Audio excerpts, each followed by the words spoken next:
Hola, buenas noches. Una nueva semana con conversaciones con el equipo Zulu. Primero de todo, buenas noches. Hola, buenas noches, ¿qué tal? Como estamos haciendo en las últimas semanas y por un tema de formato, nos leemos las preguntas que nos envían los oyentes, pero intentamos introducirlas en el debate porque creemos que es un formato mucho más rápido y más ágil. Sabemos que la gente quiere a veces que se responda a su pregunta concreta, pero creemos que se hace más interesante introducirla dentro de la conversación y así vamos a hacer esta semana, donde nos hemos agrupado en 6 temas. Vamos a empezar, si les parece, a hablar de esto que nosotros denominamos la actual crisis de gobierno, que algunos medios no lo denominan así, que incluso estamos hablando de los minutos basura, como si esto fuera un partido de la NBA donde todo está decidido y solo falta contar los segundos para que acabe. ¿Y qué podemos decir de todo esto? Bueno, en las últimas semanas es verdad que se venía hablando de que la crispación empieza a traspasar un poco la realidad y presentarse en la calle, especialmente en esta semana pues han sido muchas las voces que han criticado al gobierno desde sectores que bueno que durante todo este tiempo han estado callados o no han planteado mucho problema, eh, ganaderos, transportistas, incluso ya la población civil, no solo pues las grandes instituciones como sindicatos, COE y demás, que parecía incluso los sindicatos que empezaban o empiezan a ver que la situación es insostenible, obviamente cada uno en su sector, bien por la reforma laboral, bien por las últimas reformas en lo referente a las pensiones, que incluso la COE quiere llevar a Europa por el tema de, bueno, de que la cotización cambie.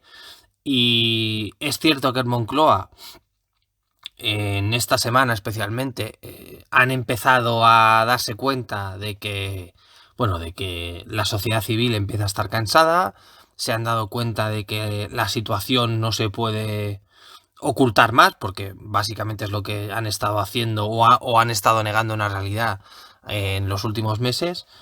Y bueno, es un poco lo que veníamos diciendo. Estaban a verlas venir, a ver qué pasaba, intentando capear el temporal de la forma que pudiesen. Y bueno, la realidad se ha impuesto, la situación económica se ha impuesto y ahora por primera vez son conscientes de que ya no controlan el relato, porque no hay relato que mantener, que el relato se ha impuesto, que la realidad se ha impuesto y bueno, que pueden venir días francamente malos para los miembros del Consejo de Ministros.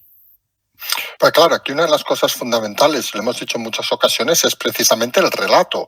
Y en eso parece que han perdido mucha fuerza, por ejemplo, con la salida de Iván Redondo y la presencia de Óscar López, que parece que en una situación complicada no acaba de dar con finura con lo que hay que explicar y que hay que hacer, porque, por ejemplo, recordemos el recorrido por Trujillo, por decir una cosa, los movimientos del Falcon, del avión, etcétera, etcétera, parece que trasladan a la opinión pública y a la gente que algo se está haciendo rematadamente mal.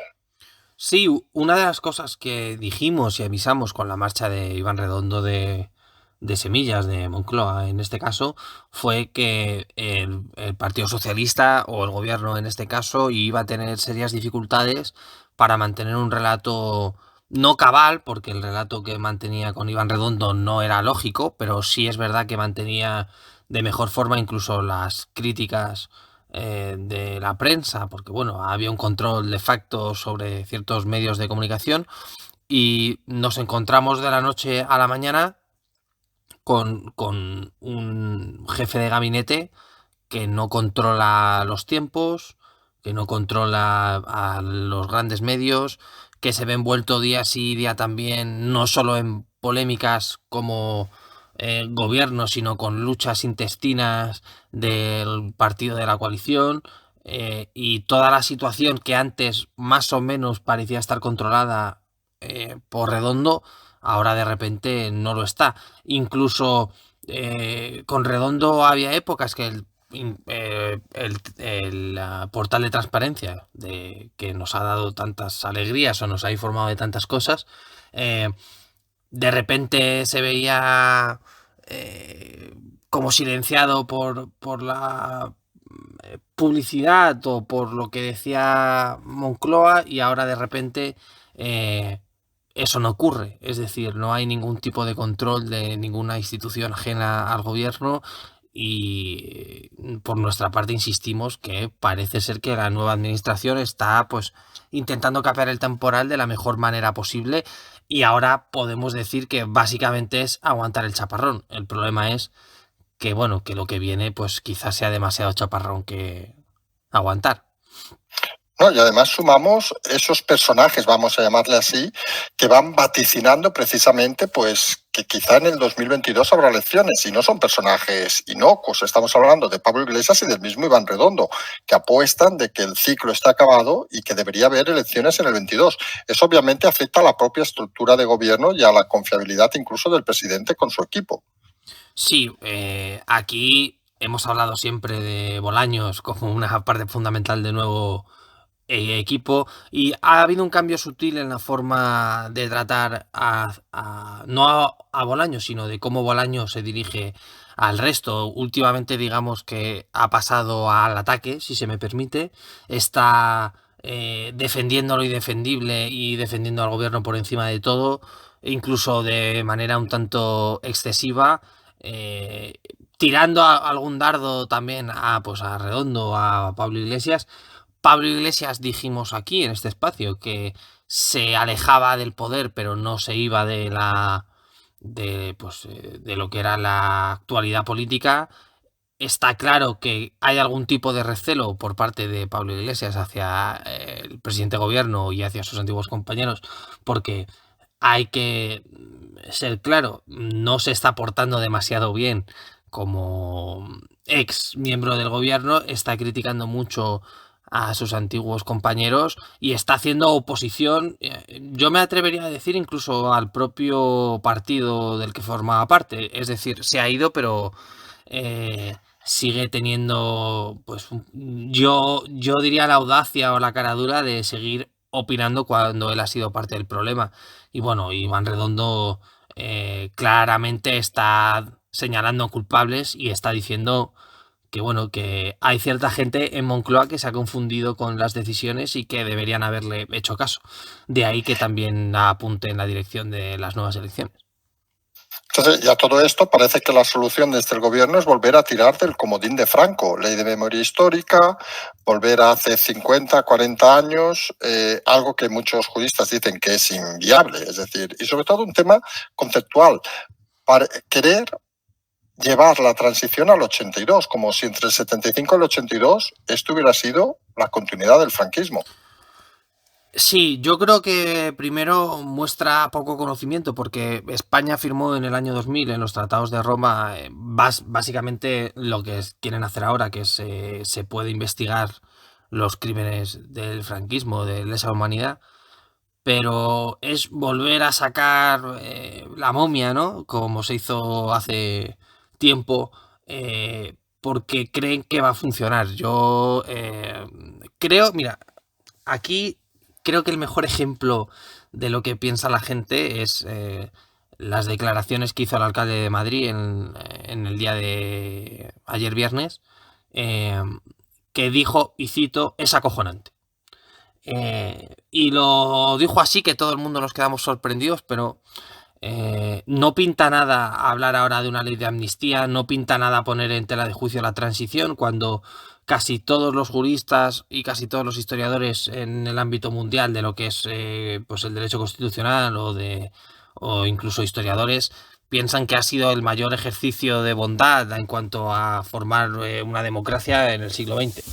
Entonces, bueno, de repente nos encontramos otra vez con un señor que lleva muerto 40 años, que vuelve a copar la agenda política de un partido que a la vista está, no sabe por dónde le viene el aire, que es ajeno a la realidad y que cree que el comodín de Franco va a funcionar cuando yo creo que lo que está haciendo es perjudicarle porque ahora la gente lo que quiere es pagar menos de gasolina, menos de luz, menos de gas, no que le hablen de que la ley de amnistía o de que en vez del 75 es del 82, son tonterías. Y creo que no hay que perder mucho el tiempo porque además el propio Bolaños ha dicho que no va a cambiar realmente nada porque a nivel penal no va a haber ningún cambio. Entonces básicamente han confirmado de una manera bastante absurda que lo hacen simplemente por la imagen. Pero bueno. Sí, sí, y esto nos lleva además a la situación que estamos pendientes de los presupuestos. Ya hemos comentado en este programa, lo habéis comentado vosotros de este equipo Zulu, que Esquerra, por ejemplo, no se tiene muy claro que vaya a apoyar, por citar un partido, y no parece tampoco tan claro como podía parecer hace unas semanas que esto vaya a tirar adelante. ¿Puede ser que algunos partidos aprovechen esta situación un poco de crisis de gobierno para empezar a desligarse? Nosotros dijimos por agosto que cuidado con los presupuestos, que por parte de el PSOE en este caso se daba por supuesto que se iban a poder confirmar esos presupuestos. Podemos obviamente utiliza cualquier negociación para sacar algún tipo de rédito. Obviamente los partidos independentistas, que recordemos son necesarios para que salgan adelante, también están haciendo presiones, y el propio Rufián lo avisó.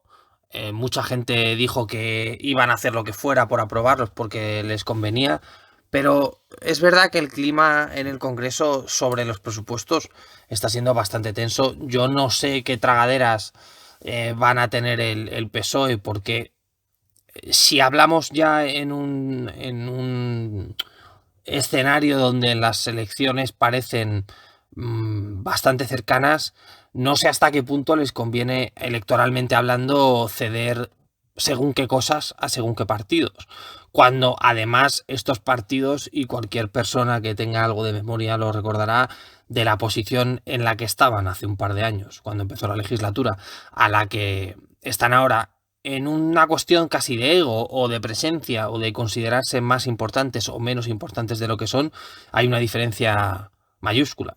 Esto hace que, bueno, que los presupuestos que se deberían aprobar como muy tarde, en principio a finales de este mes, sigan negociándose, y posiblemente para que salgan va a tener que tragar un sapo el PSOE bastante grande, y le puede suponer un problema ya a nivel de bases del partido. Entonces, aquí hemos dicho que el PSOE es consciente de que los presupuestos que están aprobados pueden prorrogarse, así se hicieron con los de Montoro, que los presupuestos, en caso de confirmarse, en gran medida favorecen a lo que sería Podemos y otro tipo de partidos, por lo que hay cierta gente de Ferraz que, bueno, que ya empieza a tener algún que otro problema con la presencia de estos individuos en el gobierno y en las conversaciones. Nos están diciendo que, bueno, que el primer beneficiado o el primer interesado en que estos presupuestos no salgan debería ser el PSOE, porque, y además te ponen un ejemplo muy muy claro, que es qué pasaría si el gobierno da 500 millones a un ministerio como el de Irene Montero, donde se defiende según qué cosas cuando interesa. Entonces, el hecho de ampliar ese presupuesto, hay mucha gente en el PSOE a nivel nacional que cree que le perjudicaría como partido para las próximas elecciones, que bueno, que algunos ya empezamos a ver muy cerca. Entonces, quizás podríamos hablar incluso hasta de un autoboicoteo de la situación. Pero bueno, hay que verlo. Creo que estamos en un momento muy interesante. Creo que todo se puede precipitar de la noche a la mañana, porque Podemos no aceptaría que los presupuestos no les beneficiasen en ningún aspecto. Y bueno, pues es una situación bastante curiosa, la verdad. Sí, porque incluso nosotros hemos usado una expresión que es la desnudez de Sánchez, que no tiene protección como podía tener durante otros meses, e incluso se puede vislumbrar esos pequeños movimientos que llevamos también semanas hablando dentro del PSOE, que no aceptarían hasta según qué posiciones, porque entienden que una cosa es el gobierno y otra el personalismo de Sánchez. Puede ser que esa, digamos, extensión de la persona de Sánchez a todo el partido haga que algunos empiecen a dudar de si es beneficiario para El partido a largo plazo, hablamos, que se ceda tanto a ciertos partidos. Sí, bueno, aquí hemos dicho desde hace mucho tiempo que hay mucha gente, no en la militancia, sino en los estamentos de la federal del PSOE, que empiezan a ver una dicotomía entre lo que quiere Sánchez como presidente del PSOE y lo que ellos consideran que representa el Partido Socialista.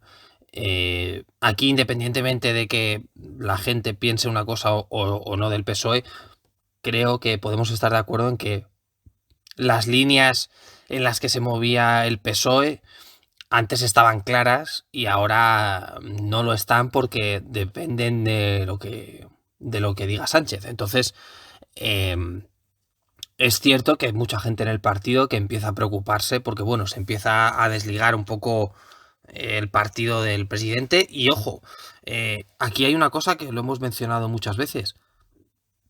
El presidente está actuando como alguien ajeno a un partido político y muchas veces poniendo al PSOE como vehículo de todas sus ideas y utilizando al PSOE como altavoz desde Moncloa, es decir, está intentando beneficiar al partido o tiene todo el día al partido en la boca, si se me permite la expresión, y esto al final mucha gente, muchos históricos saben que perjudica al partido porque después de Sánchez el PSOE seguirá.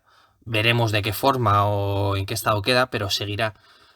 Y esa es la preocupación de muchos miembros del partido, porque claro, al final el que se desgasta es el PSOE y el votante o el militante va a ver ciertas cosas que no va a poder entender o no se van a poder justificar, porque siempre lo hemos dicho, por ejemplo, el tema de Bildu en ciertos estamentos del PSOE o en ciertas agrupaciones del PSOE molesta mucho porque muchas de las víctimas de la banda terrorista ETA fueron del PSOE y ahora en muchos sitios se sienten abandonados porque no hay esa idea de partido, sino esa idea de que el partido sirve a los intereses de Sánchez. Entonces, el PSOE aquí también tiene que empezar a andar con pies de plomo, también porque tienen que preparar la marcha de Sánchez, que más pronto que tarde se irá. Entonces, bueno, creo que el PSOE también tiene muchos problemas internos.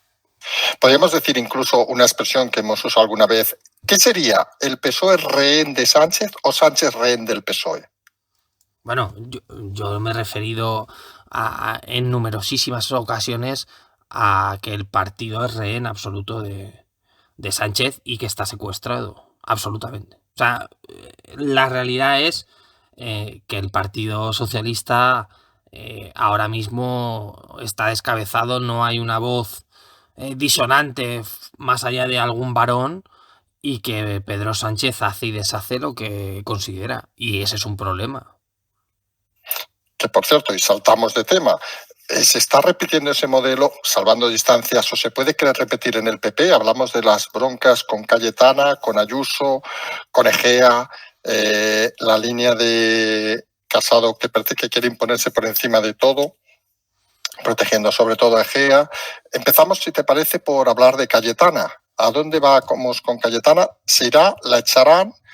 ¿Ganará el pulso? ¿Se apoyará en Ayuso? ¿Qué podemos decir del tema de Cayetana? Mira, yo personalmente creo que Cayetana es un verso libre dentro del partido y creo que es necesario dentro del partido porque entiende la política de la forma que yo considero que hay que entenderla, ¿no? Como ese bien mayor, ¿no? Esa función casi de Estado que hemos mencionado aquí muchas veces. Podemos estar de acuerdo o no con las formas, podemos estar de acuerdo o no con lo que dice, pero a mí me gustaría hacer hincapié en que una persona de un partido político no puede ser multada por saltarse la disciplina del partido, que es uno de los problemas que aquí hemos mencionado en muchísimas ocasiones. Entiendo que se lo salta por imperativo moral o por ética o por la razón que haya esgrimido, que posiblemente sea absolutamente válida, y creo que pone en tela de juicio cómo funciona la política en este país y creo además, porque por personas cercanas lo sabemos o nos lo han comentado, que ella ve la política de una forma muy romántica, ¿no? En el sentido de servir al pueblo de verdad. Y a mí me gustaría que no que ganase el pulso o no, sino que se permitiese el debate que plantea de por qué el partido está haciendo según qué cosas, por qué el partido tiene miedo a dirigirse en según qué formas. Y luego creo que pone de manifiesto que hay alguien que sobra en ese partido, que es el señor Teodoro. Cuando alguien tiene problemas con todo el mundo, igual el problema no es todo el mundo, eres tú. Y creo que Casado, que ha dejado el poder absoluto del partido, y además se comentaba en los círculos de Madrid, en los mentideros, pero se ve, ha dejado el partido en manos de este señor.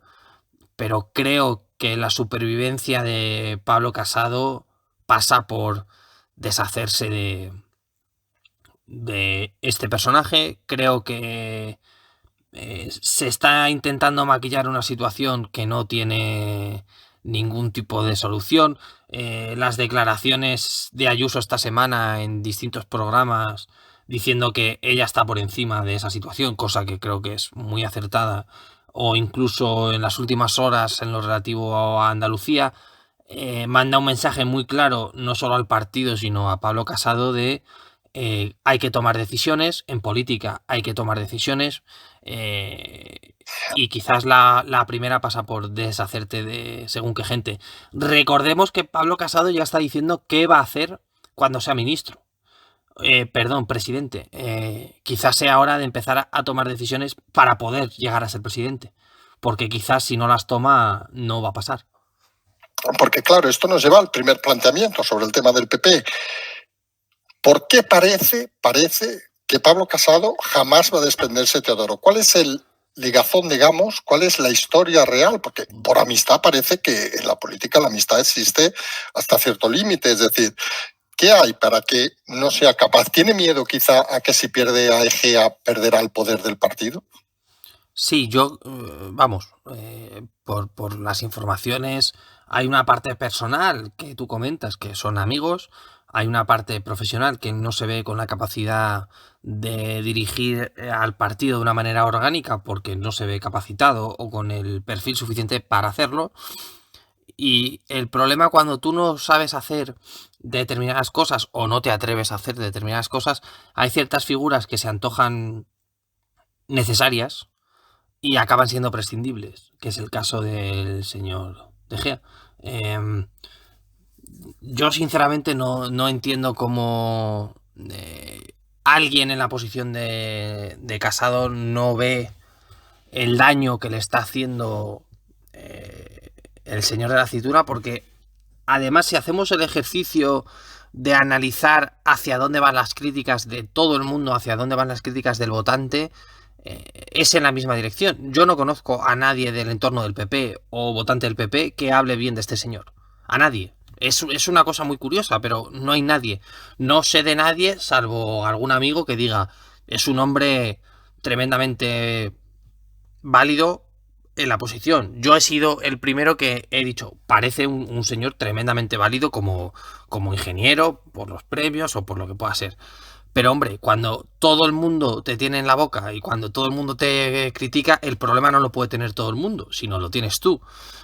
Y también es por miedo. Yo entiendo que Casado está en una situación donde cometió un error enfrentándose a Vox, porque se lo dijo el señor Teodoro.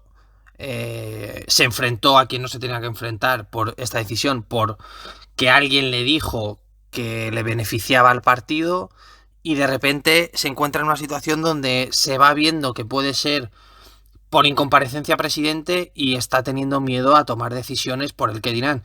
Y un líder, para bien o para mal, tiene que tomar decisiones que a lo mejor no es lo que quiere hacer, a lo mejor es algo que él cree que no le conviene, pero que es lo mejor para el partido.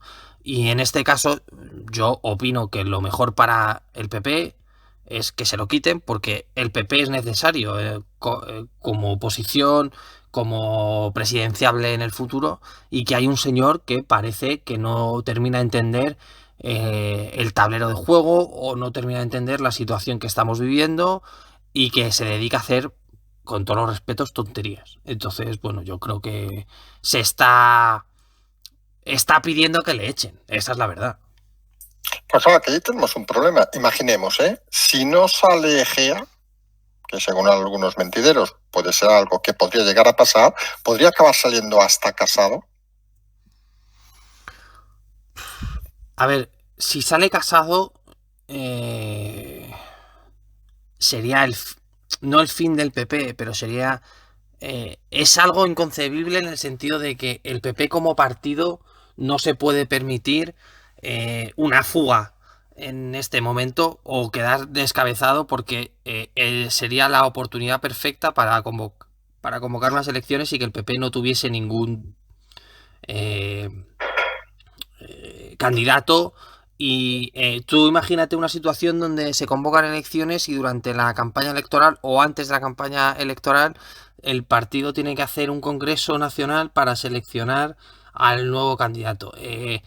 Sería ponerle en bandeja a la reelección a Sánchez. Entonces entiendo que no tiene sentido, pero oye, yo ya no pongo la mano en el fuego por nadie, porque está claro que cada uno piensa de una manera.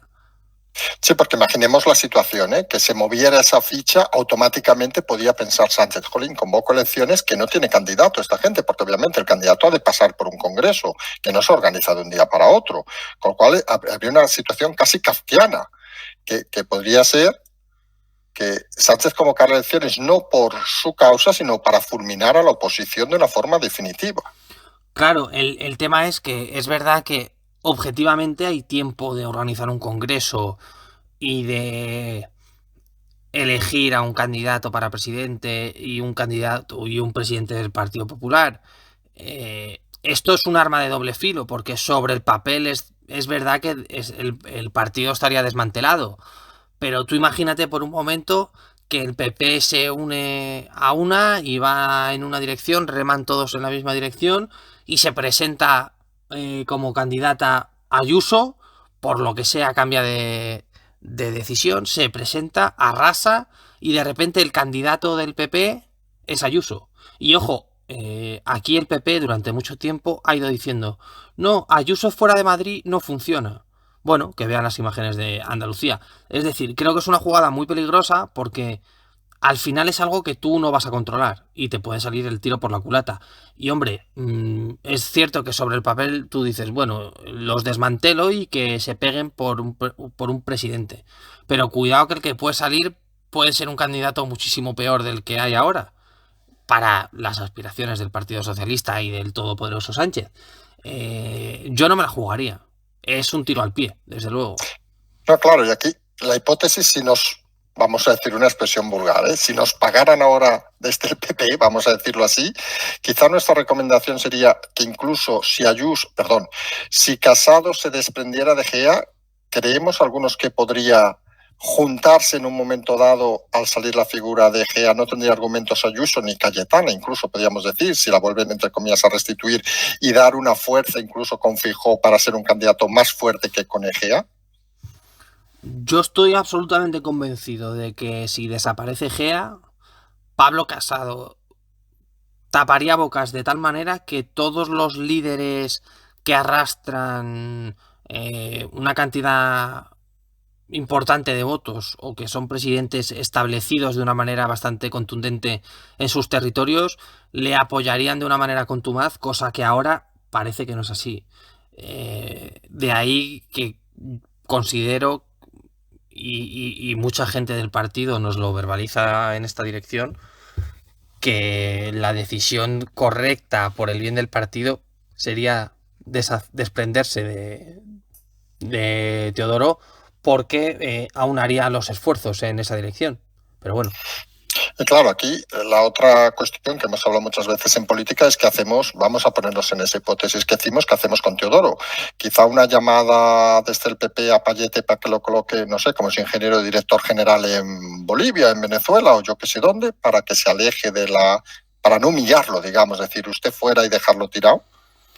Hombre, yo entiendo que una llamadita y acabar en Argentina o en Colombia como o en el BBVA o en algo que se pudiese colocar afín a una gran empresa española, tendría sentido, pero al PP tampoco le interesa entrar en ese juego de llamadas y de puertas giratorias, entre comillas, si se me permite utilizar la expresión, porque sinceramente el PP no tiene que estar preocupado de dónde colocan a los ex miembros del partido, sino dónde se colocan ellos en el tablero. Entonces sí, por lógica entiendo que se trataría de colocar pues en algún sitio de estos, ¿no? En la TAM o en alguna oficina así.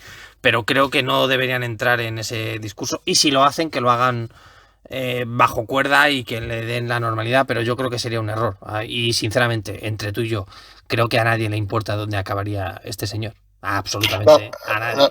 Sí, sí, en eso estamos de acuerdo, ¿eh? Que es lamentable o no, es decir, pero algunos creemos que cuando en política haces las cosas rematadamente mal y sobre todo no observas la realidad, porque tampoco estamos pidiendo cosas anormales, estamos viendo cosas que parecen el procedimiento normal. Quien a estas alturas no sea capaz de entender, salió el otro día una encuesta, no sé si la viste, donde hablaba de que Ayuso sacaba 15 puntos Sí. a Casado en unas hipotéticas elecciones, entre comillas, que compitieran ambos. La realidad es la que es decir, Ayuso, cada vez que habla Casado, sube Vox. Hoy sale otra encuesta donde Vox se va hasta 70 en algunas encuestas y parece que cuanto más consolidan a Casado, más baja el PP y más sube Vox. Cuanto más aparece la figura de Ayuso, al contrario, más sube el PP.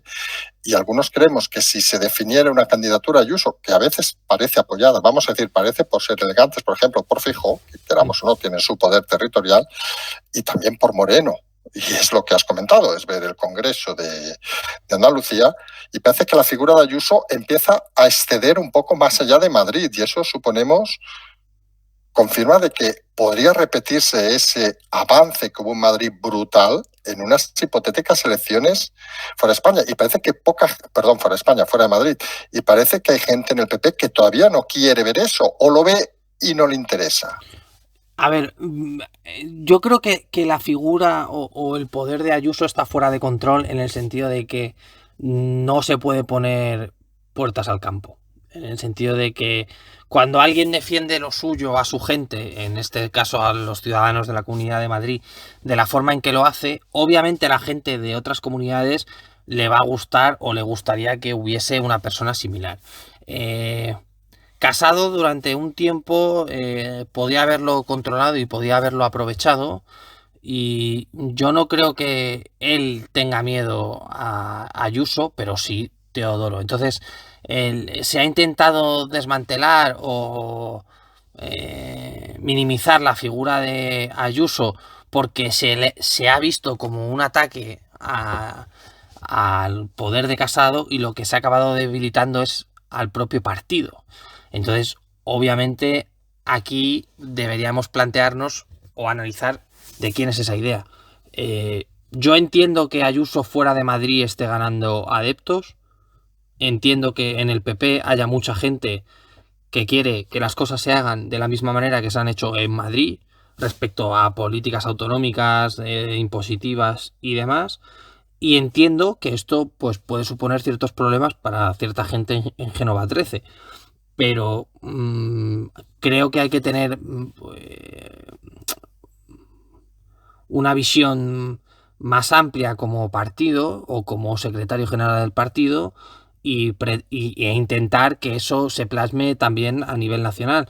Y en vez de hacer eso, pues se han puesto a tirarse los trastos y a una guerra absurda que yo creo que no lleva a nada, salvo a dar más votos a Vox y que el PP pierda presencia en el Congreso en unas hipotéticas elecciones, que por otra parte igual lo que necesita no solo el PP sino el PSOE es llevarse un susto y ver que su papel pues no es el que era y que tienen que adaptarse a la realidad nueva, y que bueno, que hay otros partidos que pueden representar realidades distintas a las suyas. Y obviamente en este caso, si el PP o Casado o Teodoro estuviesen a lo que tienen que estar, pues no les afectaría tanto este tipo de situaciones. Pero bueno, yo dije que me parecía una torpeza absoluta que el PP se dedicase a pegarse entre ellos. No nos han hecho caso, error, pero bueno, ellos verán. No, sí, parece que GEA nos escucha muy poco.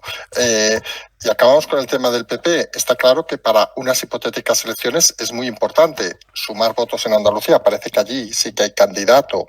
No hablamos de elecciones autonómicas, sino que parece que gana fuerza el Partido Popular, pero también en Cataluña y el País Vasco, donde parecen partidos prácticamente en eliminación. Es decir, parece que no se generan candidatos ni ilusión suficiente para, digamos, llegar a formar gobierno, o algunos pretenden llegar sin sumar en ciertas comunidades. Yo no sé si ha habido un abandono real del partido de estas provincias, o simplemente es que las circunstancias de estas regiones han hecho que el PP pierda importancia. A mí me parece muy difícil que haya una figura que aparezca de repente en estas zonas y se lleve el gato al agua. Es una pena, creo que también es culpa de Génova en el sentido de han dejado o han abandonado esas plazas, no las han querido combatir, y también es sintomático, ¿eh? O sea, creo que un partido que decide abandonar de una manera flagrante, quitando en el caso del País Vasco a un par de figuras y en Cataluña una, esas regiones, creo que es un error y creo que puede afectarles mucho a nivel de unos comicios a nivel nacional, porque al final ahí hay mucho voto y bueno, creo que el PP, ya te digo que hace falta que se replante la situación y que vea la foto grande en vez de estas batallas estúpidas. Obviamente Andalucía es muy importante, pero estas provincias también históricamente tienen una carga en cuanto a nivel electoral bastante significativa.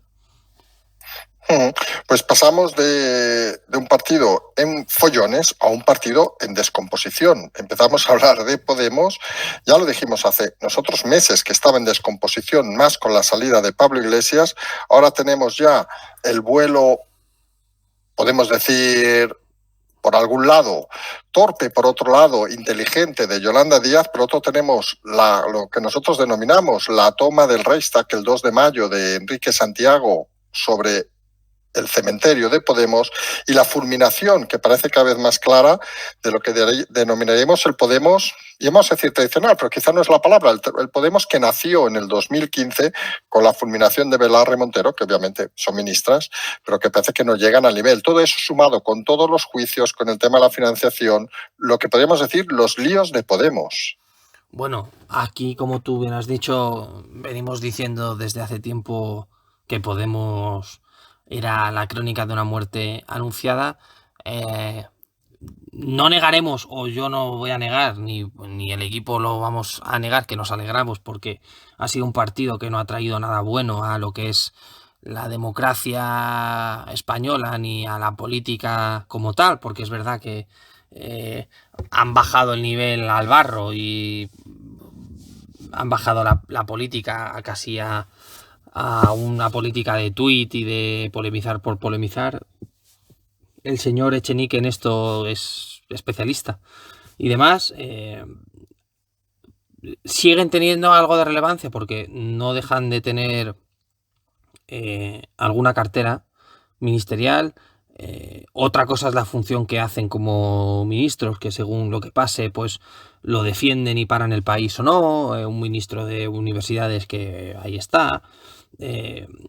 La que más rédito está sacando de todo esto, sin ningún género de dudas, es Yolanda. Esto es así, ya lo sabemos.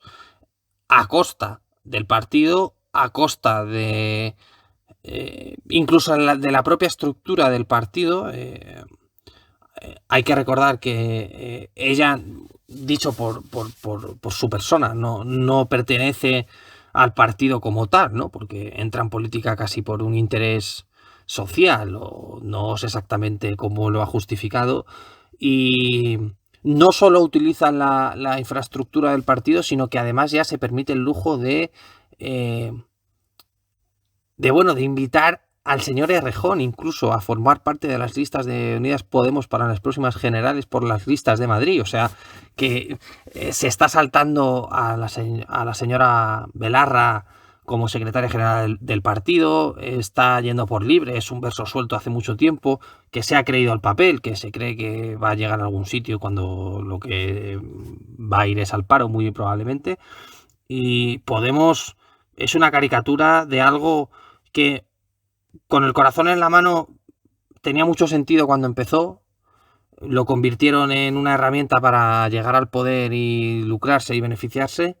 Y bueno, lo que rápido empieza, rápido acaba.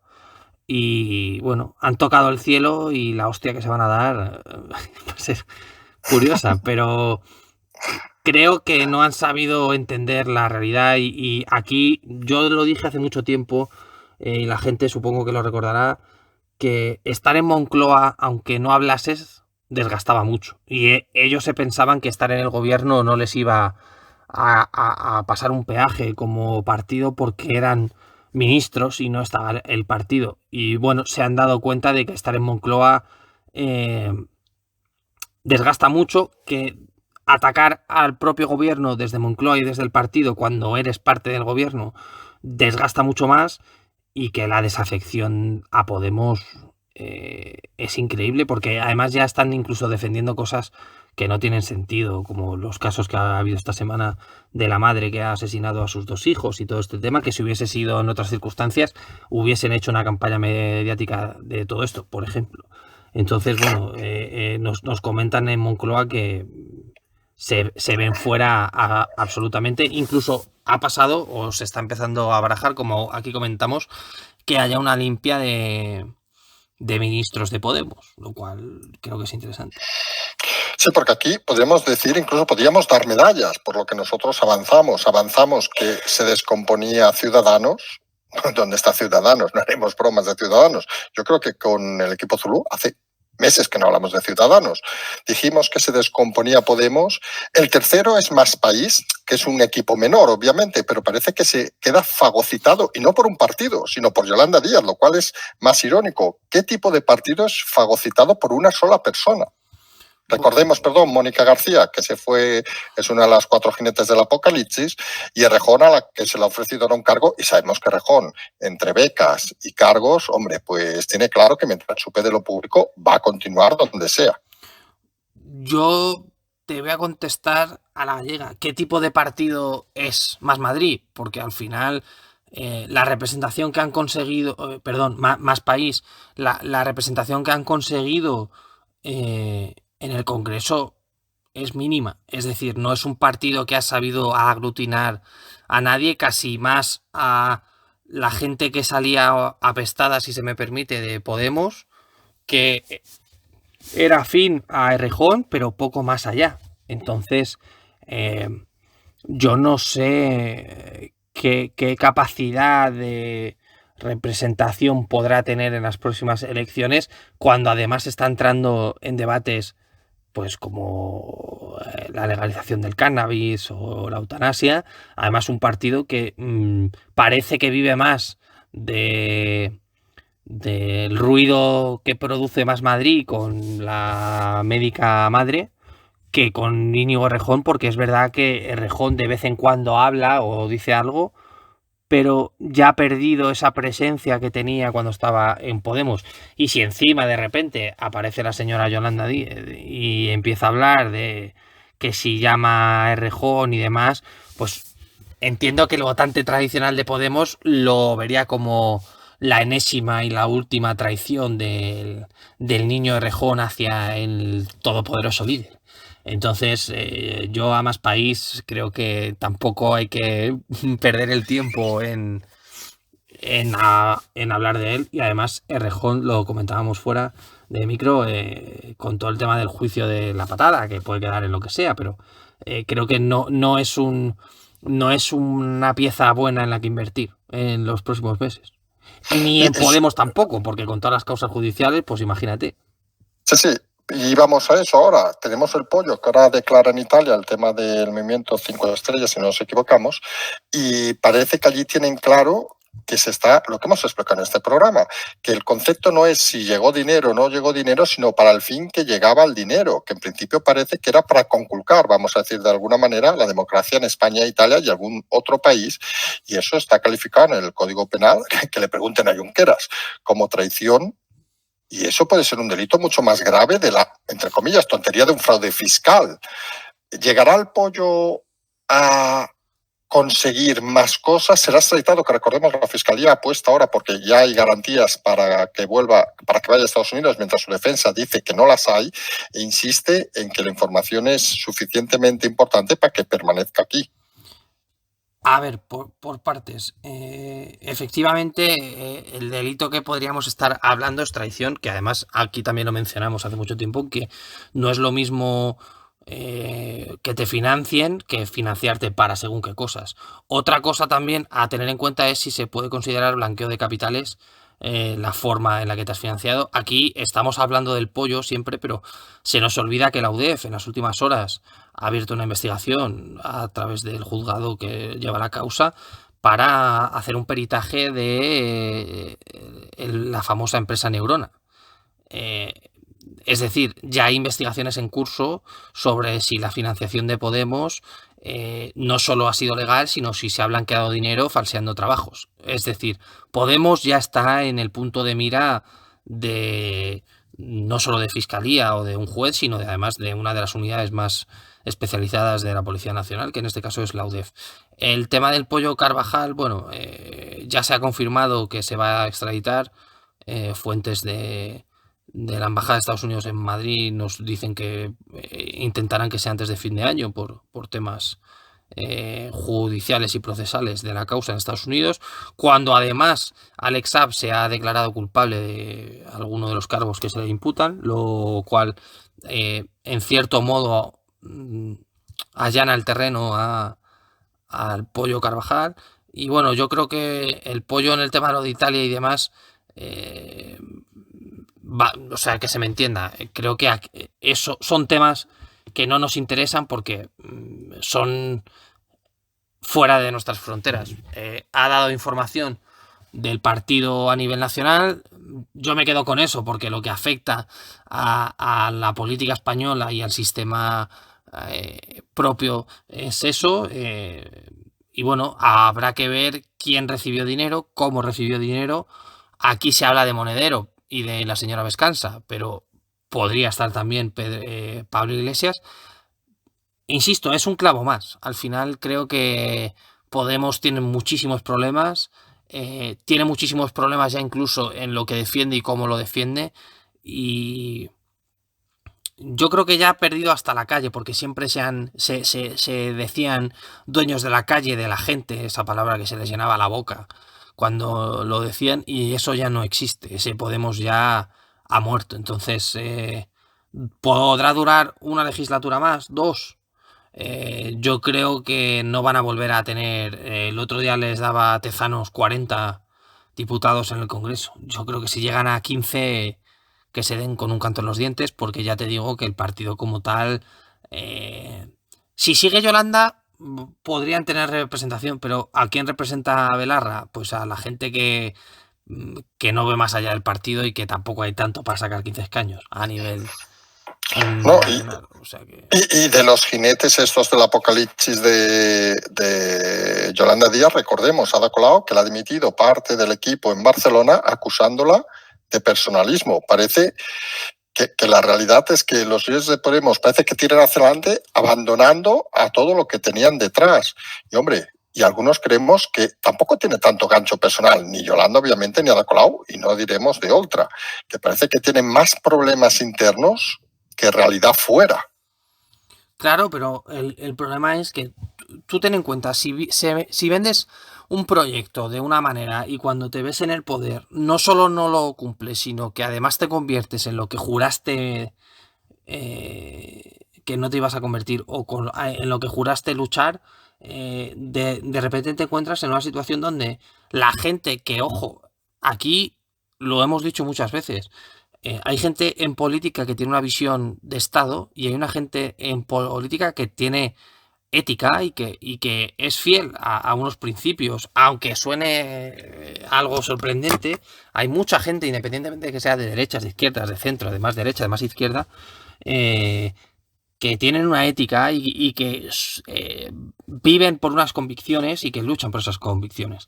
Y hay mucha gente que está abandonando el barco porque se han dado cuenta de que estaban defendiendo cosas que no son defendibles. Y es que es así. Entonces, ha pasado con Colau, ha pasado con Oltra, ha pasado con incluso en el seno de Irene Montero en el Ministerio de Igualdad, te cuentan alguna historia rocambolesca. O sea, ya se han quitado la careta y tú lo decías, están en el tiempo de la basura, ¿no? Esperando que pite el árbitro y que nos vayamos a casa todos. Y es lo que va a pasar. Sí, sí, y aquí tenemos una cosa que es, entramos en otro tema, que es un poco lo interesante.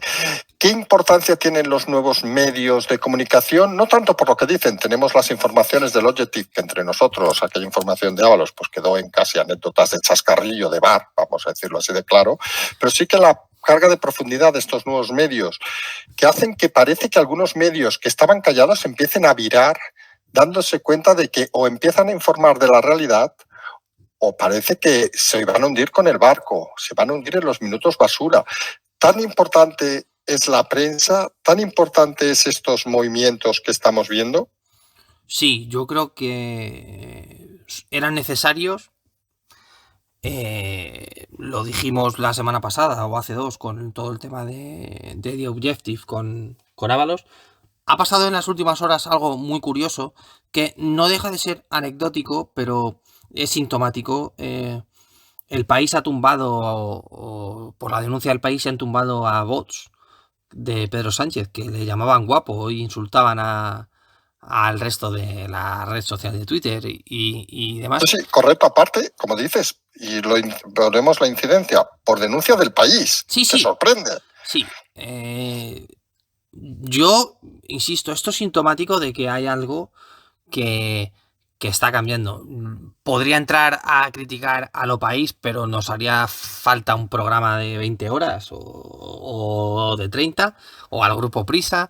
Pero estos nuevos medios, independientemente de que se les ataque porque la financiación viene de donde vengan, creo que ponen de manifiesto que la gente está cansada de los medios tradicionalistas que compran un discurso, que defienden un discurso de manera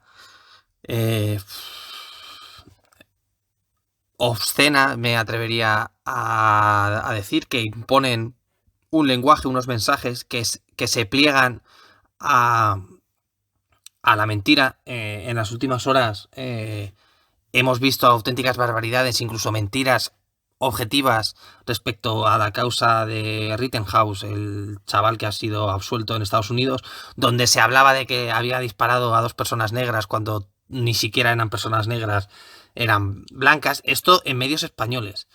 La gente está cansada de leer siempre lo mismo y de leer tonterías y de que un periodista por depender de un medio defienda lo indefendible. Yo entiendo que si eres Ignacio Escolar y estás plegado a lo que estás plegado, porque todos sabemos de qué pecojeas, y digo nombres, no me importa. Tú no hace falta que los digas, yo los digo, tranquilo. No, yo no digo nada, que luego voy a Madrid ahí voy, pero bueno, me dan de hostias. Yo lo digo, hay medios como el diario.es o El País o periodistas que yo entiendo que tengan que comer y que tengan un medio que mantener y lo entiendo, pero la gente no es tonta. Y la gente llega a un momento que necesita algo de autocrítica. Yo sé de gente que ha dejado de leer El País después de muchos años o de toda la vida porque no hacen autocrítica de ninguna manera contra una realidad y justifican la carestía de productos por temas ecologistas. O sea, entiendo que hay una línea editorial, entiendo que hay un libro de estilo, entiendo que el periodismo funciona de cierta manera, pero lo bueno de estos medios es que no tienen miedo al poder porque no dependen económicamente del poder. Y yo lo he dicho muchas veces, yo defiendo una prensa que sobreviva si tiene que sobrevivir y que no viva de las indemnizaciones, casi que no son subvenciones, son indemnizaciones prácticamente, por por el poder. Entonces yo celebro que haya medios, no voy a decir independientes, porque tampoco son independientes, pero medios ajenos a las ayudas gubernamentales, que no tienen miedo a hablar de ciertos temas, que no tienen miedo a señalar a cierta gente. Y yo insisto, a mí me ha parecido sintomático que el país haya ido en la dirección de vamos a denunciar a 20 bots porque están haciendo esto. A mí me ha sorprendido mucho, pero bueno, es un tema que da mucho que hablar. Al final hay periodistas que están todos los días o prácticamente todos los días en la televisión, que es que ya casi que son un chiste. No digo nombres, pero todo el mundo creo que se refiere, que sabe que me refiero Sí, sí. a la Beni y toda esta gente que dice, Sí, sí. joder, nos estás tomando por tontos, que ya es una cosa casi de lógica. O sea, yo entiendo que seas de izquierdas, pero coño, un poquito de autocrítica tampoco pasa nada. Sí, bueno, de la Beni podríamos hacer también un... Sí, bueno, sí, bueno, sí, podríamos comentario. hacer eso de Benny Hill también, Sí, pero sí, podríamos hacer también un libro. Pero sí, bueno, en comentario. fin, que lo hiciera su exmarido, supongo, igual que ella lo hizo de él, que él lo haga de ella. En fin, cosas que pasan. Sí, complicado. No, pero y de la prensa también creemos que es importante estos movimientos en el Congreso, que se iniciaron con preguntas y que se han transformado, como el último caso que vimos del periodista Josué, se llamaba, de TV7, donde sus propias respuestas en el rifirrafe con Rufián confirmaron un poco de que cualquiera que lo escuche, pues oiga, conteste, señor diputado, que parece que les coge un poco a contrapié. Creían que decir, sois la burbuja mediática, de ultraderecha, iba a servir para todos los días y para todo. Y parece que algunos políticos no se dan cuenta que ese discurso, incluso los suyos, empieza hacer un poco de mal, de daño, porque se dan cuenta de que, oiga, que le estaba preguntando por la ley de seguridad en Cataluña, no le estaba preguntando por su novia, vamos a decirlo así de claro. Sí, esto pone de manifiesto dos problemas desde nuestro punto de vista. El primero, siguen sin enterarse de que se deben a la ciudadanía, de que su sueldo sale de la ciudadanía y de que tienen que contestar lo que les pregunten. Y luego, tú sabes que yo personalmente no tengo mucho aprecio al periodista como tal, porque yo creo que si eres periodista, lo ético hubiese sido o que todos hubiesen preguntado la misma pregunta que este chaval, que además tenía toda la lógica del mundo, ¿eh? O sea, no era una pregunta ajena Sí, que digas, nosotros hostia, lo que hemos ¿de dónde viene? criticado, perdón, lo que hemos criticado y ferozmente, nosotros saben que iremos nuevamente a principios de mes a Madrid, al Congreso, es la actitud de muchos periodistas que han callado. Es bastante alucinante porque denigra un poco a la profesión y creemos que los mete en el mismo grupo, lo que estás diciendo, de los políticos, y eso mucha gente no lo acaba de entender. Claro, ahí voy. Y esto les afecta. Eso o no levantarte e irte a la sala, porque al final yo entiendo, y tú lo has explicado muy bien muchas veces, el de que en el Congreso hay periodistas que en petit comité te dicen, oye, mira, yo tengo que comer a final de mes y tengo que hacer ciertas cosas o no preguntar ciertas cosas. Pero te iguala por lo bajo. Sí. Entonces, yo creo que estos medios lo que vienen a decir o a hacer es a dignificar la profesión. Incluso ha pasado algo que es inverosímil también en las últimas horas. Ha aparecido una cuenta en Twitter o en los últimos días que básicamente está desmontando la figura del todopoderoso señor de la Sexta, de Ferreras. Entonces, en el momento en que la gente de la profesión pierde el miedo a ir contra esos gigantes y a ir contra la línea editorial y a poner en tela de juicio a ciertos individuos, creo que se está avanzando. Yo, sinceramente, me alegro que haya habido un movimiento por parte de muchos periodistas también en redes sociales de básicamente llenar de mensajes con la pregunta que hizo este periodista de 7 Noticias al señor Rufián, porque eso dignifica, ojo, no solo a la profesión, sino a la democracia. Porque la democracia es contesta lo que la gente quiere saber, porque esta pregunta en concreto nos afecta a toda la ciudadanía, porque nos puede poner en una tesitura bastante comprometida para con los malos en este sentido. Entonces, bueno, el señor Rufián, en un intento estúpido de querer quedar como el niño listo del patio, pues ha vuelto a poner en tela de juicio el trabajo de mucha gente. Entonces, yo insisto, estos medios que no tienen miedo, que preguntan, que repreguntan, que también le dan mucha bola a ciertas cosas que no la tienen, como el tema de Ábalos, que al final ha quedado, como tú decías, en más una historia incómoda que otra cosa, yo creo que viene muy bien, sinceramente. No, y según parece, en el Congreso este tipo de preguntas van a aumentar en los próximos. Recordemos que hay ruedas de prensa en breve para los temas de los presupuestos generales y va a haber preguntas incómodas. Y lo normal es que los políticos contesten preguntas incómodas, más faltaría. Hombre, si no, no te metas. O sea, insisto, y lo flagrante de todo esto es que le están preguntando por una ley del gobierno que ellos apoyan. Es decir, no entiendo el problema de contestar algo referido a una ley que tú apoyas. O sea, no es que te esté preguntando una cosa estúpida o que vaya contra tu persona o contra tu partido. Te estoy preguntando por qué apoyas un decreto, una ley. No voy a colaborar con la extrema derecha. Vale, pues oye, creo que esto también hace que la gente, esa gente que la clase política o los periodistas creen que no se enteran, se dé cuenta de la calaña que hay en el Congreso y que se den cuenta de que hay una panda de mequetrefes que están cobrando de su sueldo eh, y que no hacen nada o hacen el ridículo. Entonces creo que, yo insisto, de esta vamos a salir mejor país porque mucha gente se está empezando a preocupar por cosas que hace 2 años se la pelaba. Y perdona que utilice estos términos, pero es verdad, Sí, sí. hay mucha gente que se está despertando ahora. No, sí, sí, está claro que a veces hay que utilizar expresiones porque si no las cosas cuesta de explicar. Sí, sí. Vamos a ver dónde se mueven. Sí, y sabes que los oyentes están encantados que expliquemos las cosas de una forma directa. Si te parece, saltamos un poco ya de España y nos vamos un poco, en este caso, a Europa. No hablaremos de la parte económica, que ya hemos hablado muchos días, sino hablaremos, por un lado, del tema de Polonia, de esa necesidad que explican desde la Unión Europea de haber un ejército europeo, incluso de estos movimientos, por ejemplo, las reuniones España-Turquía. ¿Dónde nos van a llevar todos estos movimientos? Y empezamos, si te parece, por el tema de Polonia. ¿Cómo está el tema de la frontera?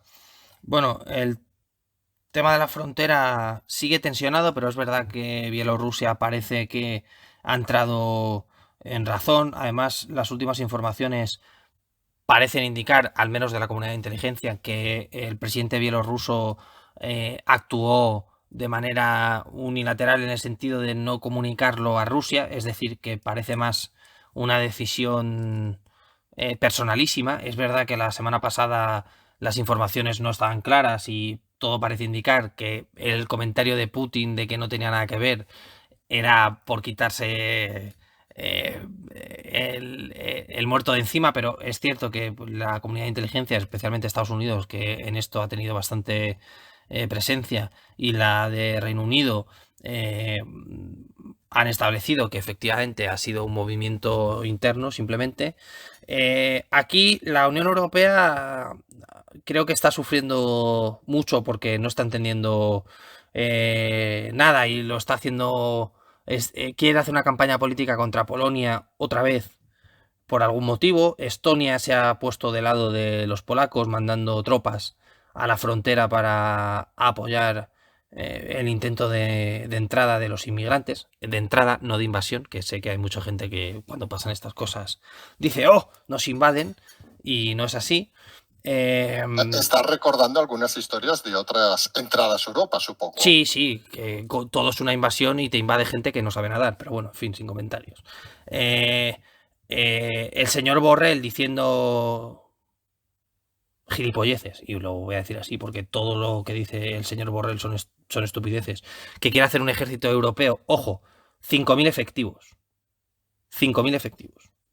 Por curiosidad, ¿cuánta gente tiene la UME? No sé si lo sabes de memoria, pero 2.000 y pico puede ser, me suena, ¿eh? ¿O no lo sé, pero o sea, 5.000 para nivel europeo es como... No sé. Si despliegas 1.000 en cada frontera ya te quedas así. Es estúpido. Además con los... Pero estaba profundamente consternado, acuérdate. Sí, bueno, lo de estamos muy preocupados es como el comodín de la Unión Europea que te lo comentamos una vez de broma, pero es que es totalmente en serio. Sí, Siempre dice... aquí tiramos el comodín de Franco, allí tiran del Sí, sí, Diblicat-Bende. no, es que estamos muy preocupados por la situación. Mira, o sea, no, el señor Borrell no ha entendido el puesto que tiene. Yo no sé si se lo quitó Sánchez de en medio porque sabía que era el Biden español o se lo quitó porque le quería premiar con esto a un tío, honestamente, bastante mediocre y poco respetado en Bruselas. Ojo, un comisario, bueno, o sea, que un tipo como el señor Borrell, que es quien es en la Unión Europea, que sea poco respetado en Bruselas, cuidado, es un drama.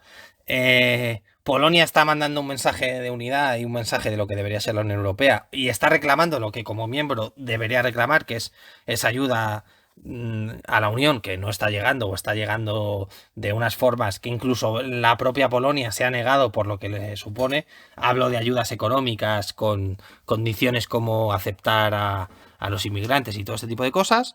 Nos encontramos también con que Rusia parece, las últimas informaciones, estar preparando una invasión, esta sí, esta de verdad, a ciertos territorios de Ucrania a partir de enero, por lo que parece a través de la movilización de tropas. Y bueno, luego nos encontramos con una conculcación de derechos fundamentales en Austria, pues muy bonita. Se está quedando una Europa como de muy hace 80 años, ¿no? Pero no sé. Sí, vamos a ir por partes, porque si nos complicamos. Primero, por el tema este de las entradas, de las presiones migratorias, hemos dado la vuelta a Europa. Allí en España, por decir frontera sur, en Italia, que vamos a decir de la frontera de Grecia y Turquía, y parece que lo de Polonia es el último giro, porque por otro lado ya no van a entrar. Parece que se ha dado toda la vuelta a Europa buscando el flanco más débil y el flanco que provoque la división interna en Europa más grande. Y parece claro que la presión a Polonia acaba siendo también una presión a Europa, en el sentido de que es una de las preguntas que nos hacían los oyentes. ¿Trata de diferente forma la Unión Europea a algunos países? ¿Trata peor, por ejemplo, Consejo General de Poder Judicial, las mismas condiciones, Polonia y España, sanciona a Polonia, nada a España?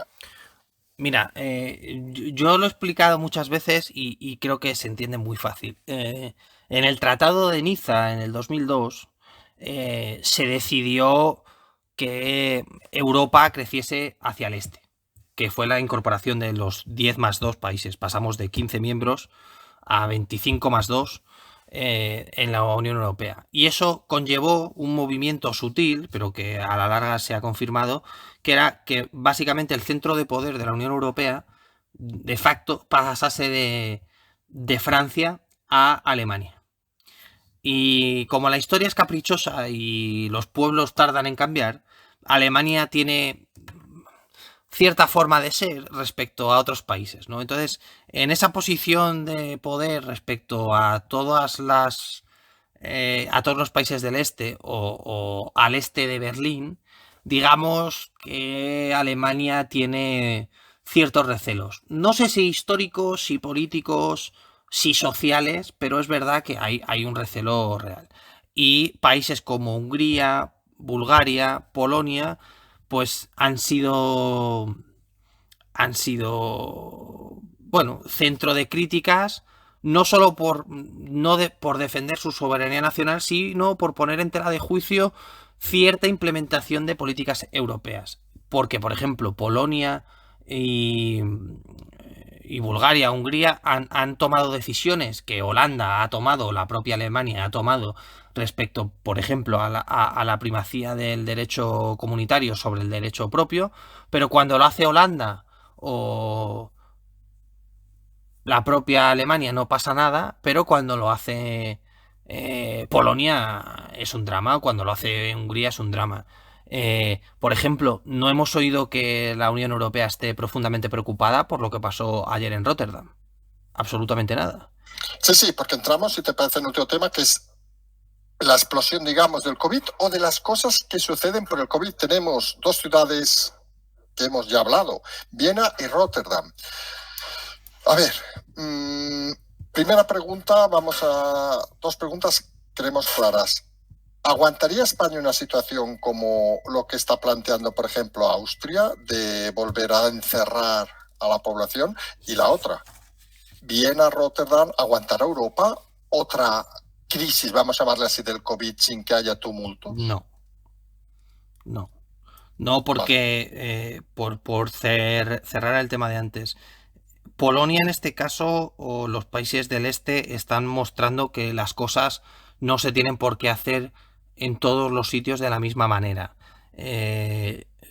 Con lo cual la Unión Europea tiene un problema real, porque no puedes reaccionar solo a lo que te interesa por agenda. Lo de Austria, ya ha habido manifestaciones masivas en Viena. Lo de Rotterdam ha sido una auténtica batalla campal. España, yo estoy absolutamente convencido. Primero, me costaría ver una persecución a ciertas regiones como hace meses por el coste electoral que se ha demostrado que tiene y porque el país está harto. A mí me cuesta imaginar que la gente vuelva a ceder a un encierro de 20 días cuando está claro que lo van a justificar con comité de expertos, entre comillas, y todo este tipo de cosas. Yo lo veo una salvajada. Luego podemos entrar a debatir si se conculcan derechos fundamentales con lo de enseñar la cartilla de vacunación, que por protección de datos en España no se debería poder enseñar, si te pueden volver a encerrar después de 2 estados de alarma inconstitucionales, porque claro, en el caso de España, el papelón que tiene el gobierno después de los batacazos que se ha llevado a nivel judicial para tomar ciertas decisiones, habría que verlo, ¿eh? Porque tú imaginas, ¿cómo justifica ahora Pedro Sánchez un encierro de 20 días después de que los 2 estados de alarma que justificaban esos encierros se hayan declarado inconstitucionales? ¿Te la vas a jugar? No, y además, ¿qué apoyos tendría ahora? Porque está claro que ni Ciudadanos, por decir los que le han apoyado, no, ni el PP, incluso, ni ningún independentista, porque diría, hostia, nos vamos a quemar. Yo lo veo imposible, sinceramente. Ojo, que nos puede sorprender, que esta gente ha venido a jugar y le da igual. Pero yo creo que yo estoy convencido que lo de Viena y lo de Rotterdam, pero especialmente la reacción que puede haber en Viena, es un aviso a navegantes. Lo de Alemania no lleva teniendo sentido desde el primer momento porque ha sido el país con las restricciones, y te lo puedo decir yo que por experiencia las he vivido. Ha sido un país con unas restricciones en la primera y la segunda ola absolutamente increíbles y han estado fatal siempre. Entonces yo creo que ya incluso ya se está poniendo en tela de juicio el asunto de la vacuna, de que Pfizer no tenga que sacar los datos hasta dentro de 55 años. Todo este tipo de cosas hacen que controlar la situación ahora sea para el gobernante muy difícil. Y en caso se de hace curioso, perdona, sí, que estemos hablando de Europa y ¿qué pasa? Yo qué sé, cosas que nos pregunta gente. ¿Que en África no hay COVID? ¿Que en Asia no hay COVID? Yo te diría que no. O sea, si me preguntas... Sí, por eso, pero eso nos hace dudar, ¿o no? No, o sea, yo te digo... Y aquí no somos, perdón, y aquí no somos, aquí creemos que hay, pero que estas reacciones, estemos hablando de Viena, de Austria, de Países Bajos, no sé, no estamos hablando de Estados Unidos, no estamos hablando de Colombia, no estamos hablando de Botswana, no estamos hablando de Bangladesh. ¿Qué pasa? ¿Que allí no hay? Yo te digo... Tú dijiste, porque se grabó un programa desde la Ciudad de México, ¿hay COVID? Sí. ¿Hay el mismo control y el mismo pánico? No. En el norte de África yo te puedo asegurar que si hay COVID yo no lo he visto. Hay medidas de seguridad en ciertos hoteles y demás, pero parece ser que solo preocupa en ciertos países. No sé, creo que hay que empezar a tomar todo esto como una gripe mala, con todos los respetos a los fallecidos y demás, que una cosa no quita la otra. Pero empieza a haber un tufillo de herramienta para controlarnos. No voy a entrar, y esto quiero dejarlo claro, no estoy diciendo que esto sea una conspiración para controlar al mundo y la Agenda 2030 y todas estas cosas de los gorritos de plata que ya sabes que siempre critico. Pero hombre... Después del año y medio, casi 2 que llevamos, yo creo que ya hay ciertas conversaciones que no se deberían ni tener. Lo de cerrar a cal y canto un país de nuevo, a mí me parece una salvajada. Que, ojo, estamos viendo cómo países como Australia están mandando a campos de concentración, entre comillas, a la gente que no se quiere vacunar. Y se está obligando a que la gente se vacune cuando en Europa, por cierto, desde los juicios de Nuremberg está prohibido obligar a la gente a vacunarse si no está convencida y si no hay ensayos clínicos que demuestren que es una vacuna. Entonces, la situación es kafkiana, pero a unos niveles surrealistas.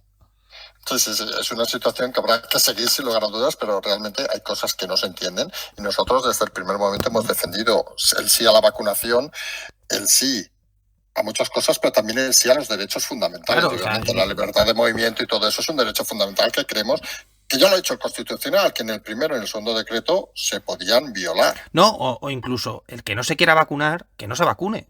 O sea, que una cosa es la responsabilidad social que deberías tener por vacunarte, pero yo tampoco puedo exigir a la gente, no exigir, obligar que se vacune, o no la puedo obligar a que se quede en su casa cuando ya se ha dicho que es inconstitucional, porque para mí aquí hablo a nivel personalísimo. Para mí, los derechos fundamentales o la libertad de movimiento o de propiedad privada y todo este tipo de cosas son algo inherente al ser humano. Y a mí que me diga un político que no puedo salir de casa porque hay un virus, que si ya estoy vacunado o ya lo he pasado, porque no puedo salir a la calle.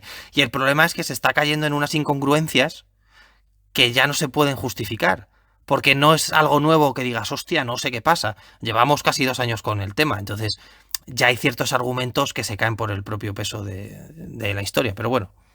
Sí, y además, encima lo que siempre hemos explicado en este programa, que matará más la economía que la enfermedad, con lo cual estamos delante de una situación que, vamos, imagínense a las economías con lo mal que van, o los ERTES, por decir algo, que en teoría algún día debe acabarse y que están generando empresas zombies, ¿cómo va a acabar el tema si volviera a haber en el caso español una situación como la de Austria? Parece que sería el caos absoluto. Sí, correcto. En fin, pues hemos acabado con esta historia. Si te parece, hacemos lo de siempre, es decir, ¿qué podemos prever de la próxima semana?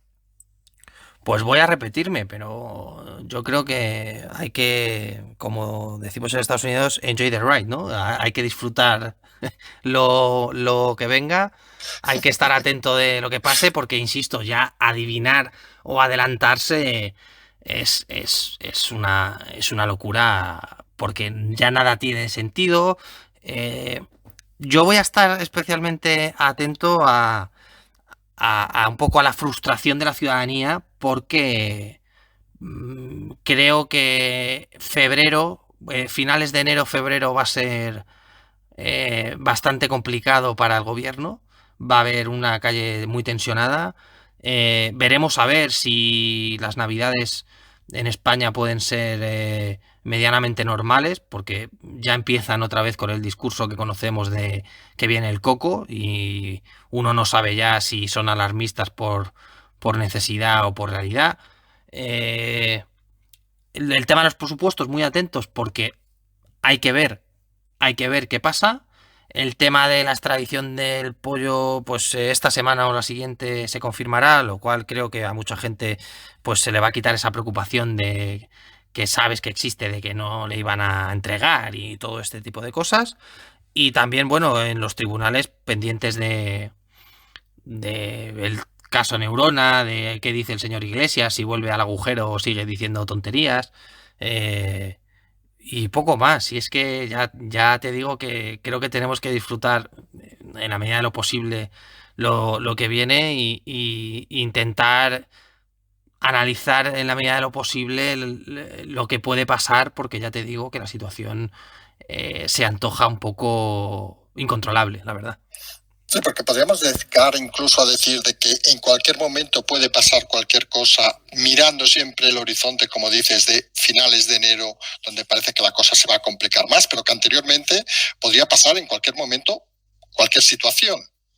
Sí, además yo creo que ahora sí hay esa ebullición en la sociedad de estar harta. Además vienen unas fechas donde la gente tiene muchas ganas, porque objetivamente son las primeras navidades o fiestas que la gente va a poder celebrar más o menos en normalidad. Y viene una cuesta de enero con unos precios muy altos, con un IPC muy alto, con la luz a un precio escandaloso, con el gas todavía con dudas. Y claro, una cuesta de enero que a nivel político siempre es duro, si es más empinada de lo normal por las circunstancias, va a llegar mucha gente en una situación muy mala. Desde aquí sí que quiero decir una cosa. Todo el tema de los sobreprecios, sobrecostes de mercancías, de carestía de productos, yo aseguro casi al 90% o al 100% que a partir de febrero o marzo volverá a la normalidad. Es decir, no va a ser una situación que dure mucho en el tiempo, pero es cierto que al gobierno le interesaría que fuese ya, porque es verdad que todo este tipo de cosas son las que están poniendo presión en la calle y va a saltar. Va a saltar más pronto que tarde y ya en Moncloa hay mucha preocupación. Lo publicaba ayer, creo recordar, un medio, pero, Sí, de Objective, si no sí, nos equivocamos. pero es información que te podemos asegurar que viene de dentro de Moncloa porque son conscientes de que, bueno, es esa famosa frase que decía el señor Iglesias de tic-tac, pues empieza a resonar en las cabezas de Semillas y del Consejo de Ministros. Y ante todo eso, lo que siempre decimos desde este canal, mantener la calma, la tranquilidad, que las cosas que pasen pasarán y que sobre todo no hay que escandalizarse, digamos, por algunas cosas que podremos ver los próximos días y próximas semanas, porque si no se mantiene la calma y la tranquilidad, acabamos en los extremos que siempre hemos dicho que tampoco es nada positivo para el país. Desde luego, desde aquí siempre calma y al final yo insisto en el mensaje de que España somos nosotros y que al final la gente es, aunque crean que no tienen poder, tienen un poder y el hecho de que Moncloa están preocupados porque la gente sabe que va a saltar y en el momento que salte se tomarán decisiones, veremos a ver en qué dirección, pero con calma, porque creo que es la clave de todo esto. Yo entiendo que hay mucha gente que está en una situación mala, pero eso no significa que tengamos que entrar pues a una batalla casi cultural, ¿no? Entonces, bueno, calma poco a poco y a estar pendientes, si no queda otra. Muy bien, pues con estas palabras, si te parece, despedimos el programa de hoy. Como siempre, lo primero, gracias. A ti, como siempre. Y nosotros pues nos vamos a emplazar al segundo café mañana, o recordemos que no hemos hecho por temas de movilidad. Mañana segundo café y en principio el lunes volvemos a la normalidad con los programas habituales. Como siempre esperemos que disfruten de este programa de conversaciones con el equipo Zulu y como siempre decimos, simplemente seguimos.